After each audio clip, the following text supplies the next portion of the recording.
윤석열 대통령이 오늘 새벽에 귀국했습니다. G20 정상회의에서 글로벌 중추 외교를 강화했다라는 것이 대통령실의 설명입니다. 무기 거래를 할 것으로 보이는 위험한 북러의 만남은 과연 오늘 또는 내일 열릴 수 있는 것인지 아직 불투명합니다. 외교안보 전문가 박원곤 이화여대 교수 초대했습니다. 안녕하십니까? 안녕하세요. 어서 오십시오. G20 정상회의에서 윤석열 대통령이 특히 이제 우크라이나에 대해서 23억 달러 지원을 약속했다는데 어떤 의미로 해석하셨습니까? 조금 전에 말씀하셨습니다만 이번 5박 7일 숨가쁜 일정이긴 한데 핵심은 국제사회에서 글로벌 중추 국가로서 한국이 얼마나 역할을 할 수 있느냐, 이제 그 틀에서 저는 한 세 가지를 중요시 생각하는데 그 중에 하나 이제 우크라이나 지원이고요. 또 하나는 이제 녹색 기후 기금이 있고 하나는 북한 비핵화 문제, 세 가지죠. 우크라이나 지원 같은 경우에는 23억 달러, 약 3조 원을 중장기적으로 지원을 하는데 당장 내년에 3억 달러 지원을 하겠다.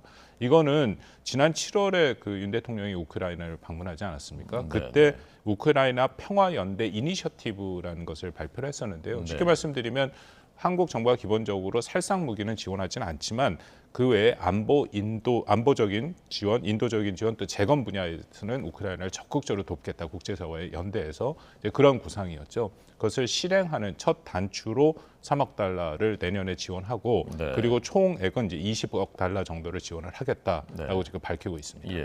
GDP 대비로 하면은 G7 국가로 치면 일본과 비슷한 수준의 지원이라면서요? 그렇습니다. 이 대외 경제 협력 기금이라는 것이 있는데 그걸 영어로 EDCF라고 불려서 주로 개발도상국의 산업화나 경제 발전을 지원하는 그런 기금입니다. 1987년에 한국은 구성이 돼서 했는데요.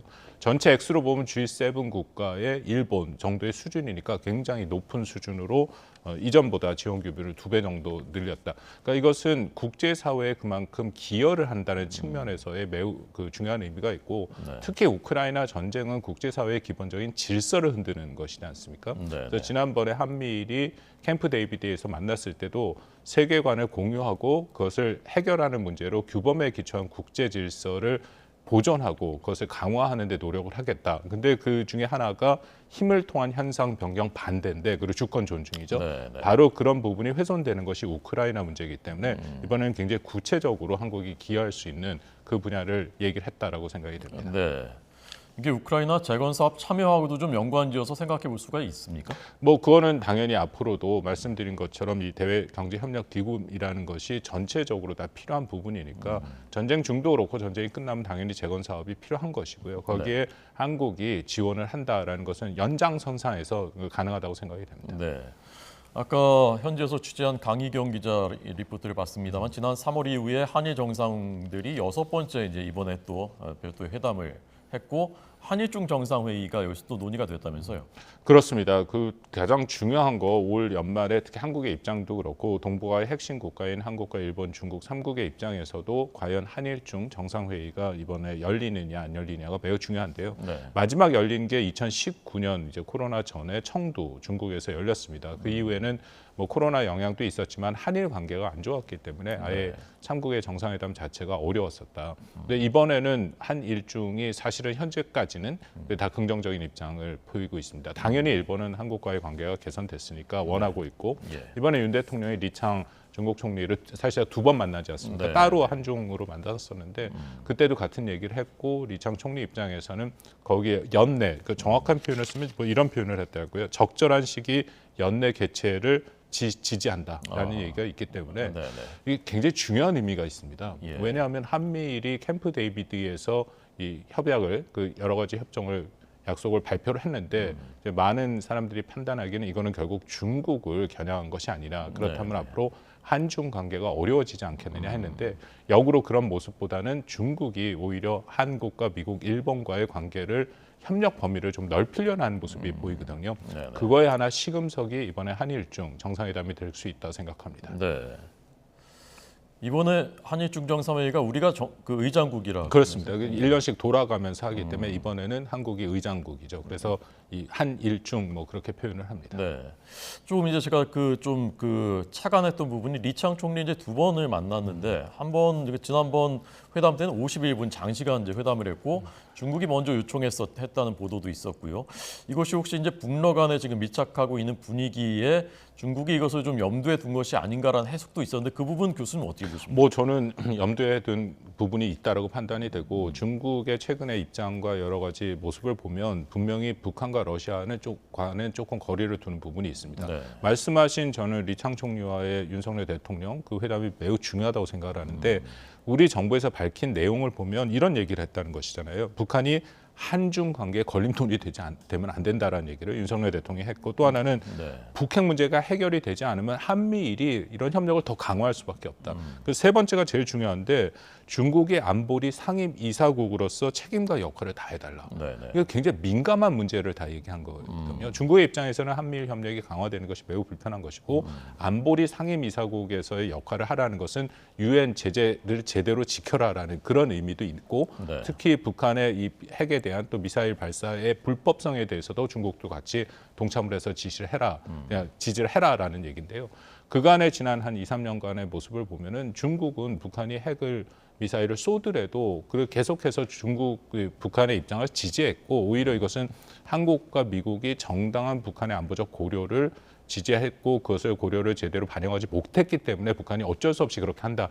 그런 입장을 계속 밝힌 거에 비해서는 네, 네. 이번에 거기에 대한 대답은 없었습니다. 물론 뭐 얘기가 있긴 하겠지만 중국도 거기에서 한중이 합의를 해서 리창 총리가 무슨 얘기를 하는지를 밝히지 않았다. 네, 근데 거기에 저는 의미가 있다고 보거든요. 네. 보통 이렇게 얘기를 하면 중국에서는 자신들 외교부나에서 자신들의 입장, 결국 북한 편을 드는 입장들이 나오는데 이번엔 그런 것이 없었다. 네. 이것도 좀 중국의 우리의 입장에서는 중국의 좀 변화된 태도다.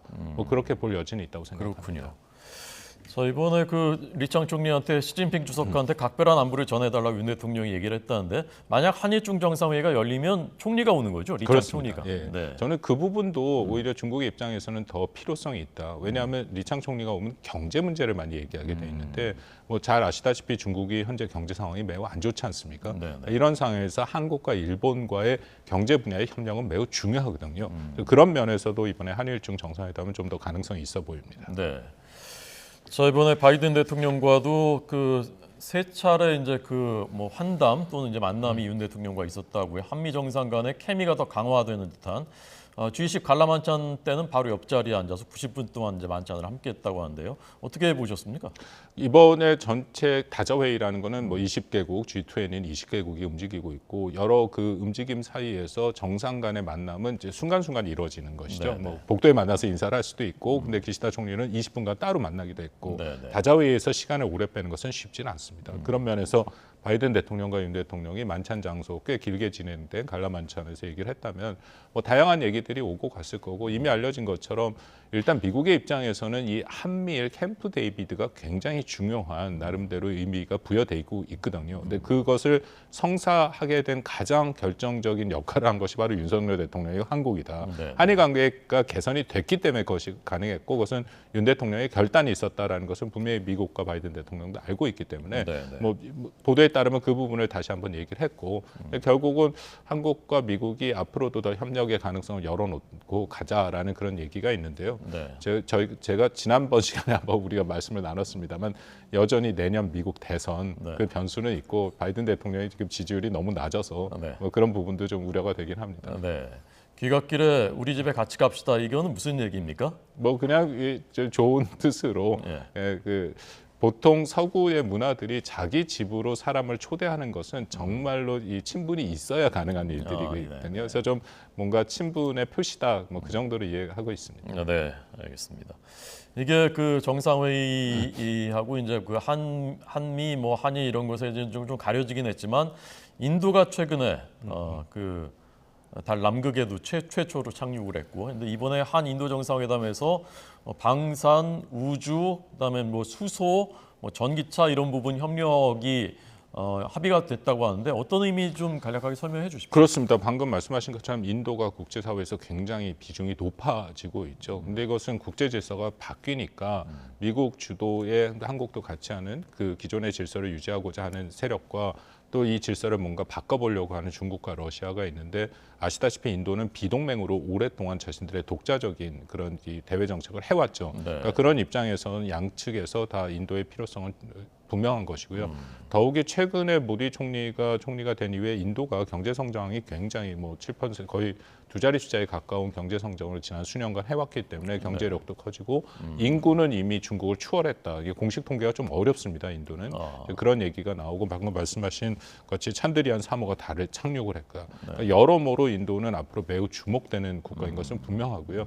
특히 중국과의 관계가 안 좋아지다 보니까 중국에서 많은 이 제조업들이 이루어졌는데 시장들이 그 제조업 공장들이 옮겨가고 있어서 지금 최근에는 인도가 오히려 세계의 공장이다. 이제 그런 얘기까지 들리는 상황이고. 근데 중요한 것은 한국 입장에서는 인도와의 협력의 범위를 넓힐 수 있는 가장 중요한 조건이 맞지요. 그것은 인도든 한국이든 둘 다 자유민주주의 국가라는 기본적인 가치를 공유하고 있고 그렇기 때문에 이번 윤 대통령이 가서 뭐 K9 자주포 2차 사업이라든지 특히 인도가 IT 분야에서는 상당 수준 뭐 선진 그런 기술력을 갖고 있으니까 그런 분야에 대해서 협력을 강화하고 이것은 외교적으로도 앞으로도 매우 중요하다라고 생각이 됩니다. 네.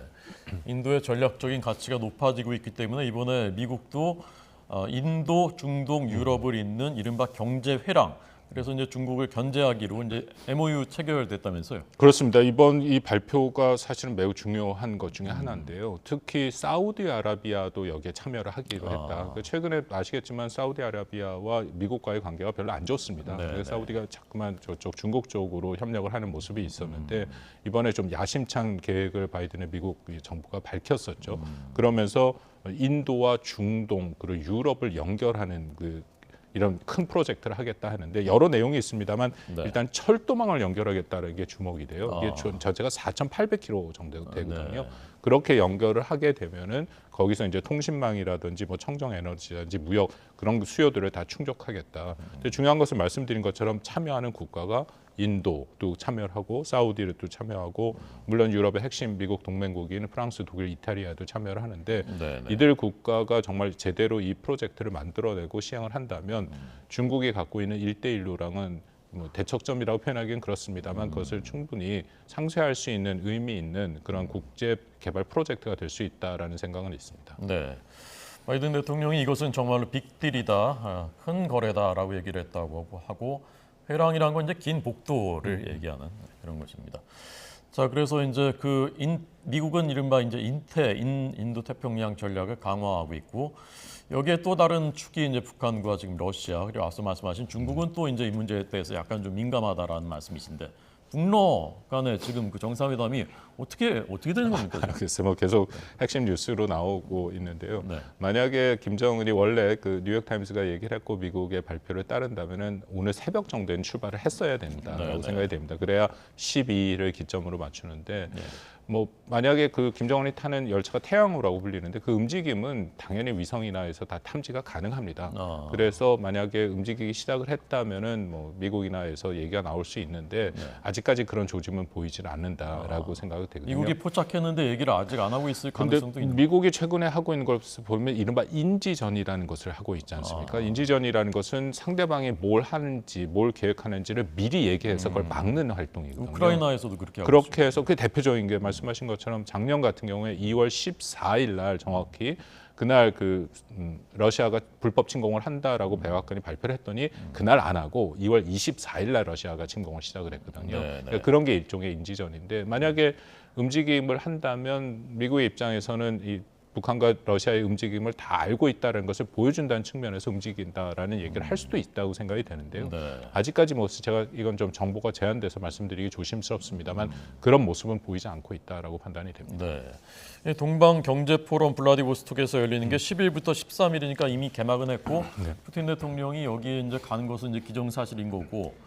그러면 어쨌건 13일 안에는 열릴 가능성이 높다고 보십니까? 어떻습니까? 뭐 두 가지 가능성을 현재까지 다 봐야 되는데요. 뭐 일단 그간의 전례를 보면은 열릴 가능성이 그렇게 높진 않습니다. 두 가지인데 하나는 그 김정은의 움직임이라는 것은 북한이 이른바 1호 행사에서 가장 중요시하고 거기에는 그 지도자의 안전이 가장 중요시 되죠. 그렇기 때문에 모든 동선이라든지 일정 같은 경우에는 철저하게 비밀로 하고 있다는 것이고요. 두 번째는 아까 잠깐 말씀드린 인지전에서 만약에 그럼에도 중국과 러시아가 만난다라는 것은 미국의 정보력이 이렇다라는 것을 인정해버리는 그런 상황이 온다라고 생각이 됩니다. 근데 그럼에도 제가 가능성을 열어야 된다는 게 최근에 북한의 행보를 보면 굉장히 과감한 행보를 많이 보입니다. 예를 들어서 지난 하반기부터 한미가 연합훈련하는 기간 동안에는 그전에는 북한이 도발을 하지 않았거든요. 북한의 지도자들은 은폐하고 숨었습니다. 근데 작년 하반기부터 한미가 연합훈련을 하는데 김정은은 직접 나서서 심지어는 딸 주혜까지 데리고 올해 상반기, 올해 하반기 훈련 기간 동안 계속해서 도발을 했거든요. 얼마 전에 위성도 쐈고 그만큼 자신들이 핵을 갖고 있다라는 자신감이 있기 때문에 미국이 보더라도 그냥 간다. 이제 그런 그 가능성도 있고 여전히 북러가 정상회담을 할 만한 이유는 남아 있습니다. 그래서 혹시라도 이번에 안 만난다 하더라도 다음번에 뭔가 새로운 기회를 만들 가능성도 배제할 수는 없다고 생각합니다. 네. 김정은의 전용 열차 태양호는 아직 이제 포착이 되지 않은 것 같다. 블라디보스토크까지는 비교적 가까운 거리 1,100km 정도이기 때문에 비행기를 타고 갈 수도 있는 거 아닙니까? 근데 비행기를 그 북한 지도자들이 웬만하면 잘 이용하지 않죠. 왜냐하면 추락의 위험이 있다라고 생각을 하기 때문에. 그래서 열차 또 방탄 열차고 거리는 그렇게 되지 않는데 워낙 북한 철도 시스템이 전체적으로 노후화돼서 시간으로 하는 20시간 가까이 걸리긴 할 겁니다. 그래서 원래 예정대로 12일이라면 오늘 새벽 정도에는 출발했어야 되는 게 시간상으로는 맞죠. 네. 근데 지금 이 북러 회담에서는 지금 더 급한 건 러시아다. 사실 더 아쉬운 건 러시아다. 그래서 어떻게든 하도록 만들 것이다. 러시아가. 그 관측에 대해서는 어떻게 생각하십니까? 뭐 꼭 그럴 수도 있고 저는 이미 북한과 러시아 가장 핵심은 일단은 둘 다 외교적인 고립에 빠져 있는 국가이기 때문에 서로 간의 지도자가 만남으로써 외교적인 고립에서 약간 탈피한다라는 그런 모습을 보여주고는 한 상징성이 저는 하나 있다 생각되고요.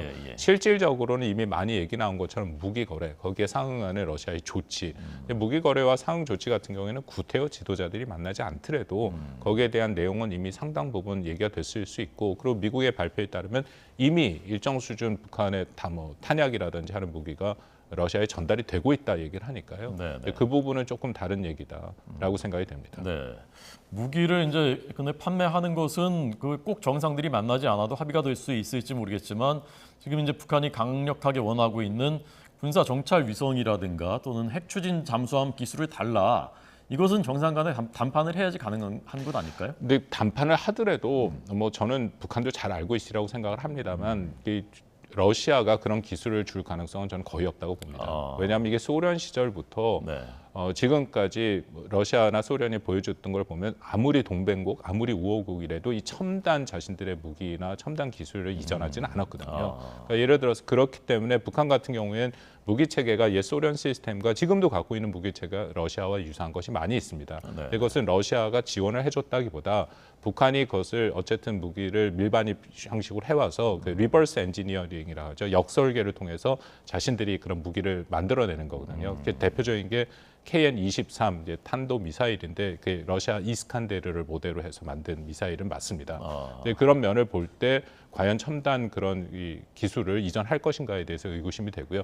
그거 말고도 뭐 북한의 입장에서는 러시아로부터 받을 것이 많이 있죠. 가장 심각한 게 현재 식량 문제거든요. 식량뿐만 아니라 비료라든지 아니면 에너지라든지 충분히 그것에 대해서 받을 것은 있다고 생각합니다. 첨단 기술을 줄 가능성이 별로 없다고 생각하니까 해킹을 하는 건가요? 얼마 전에 마이크로소프트. 예, 그렇습니다. 만약에 말씀하신 것처럼 그런 기술이 협의에 의해서 이전이 된다면은 그렇게 해킹을 할 필요는 없겠죠. 네, 알겠습니다. 자, 과연 오늘 그 태양호가 블라디보스토크로 향할지 오늘 저희도 면밀하게 들여다보고 속보가 들어오면 바로 보도하겠습니다. 박원곤 교수에게 들었습니다. 감사합니다.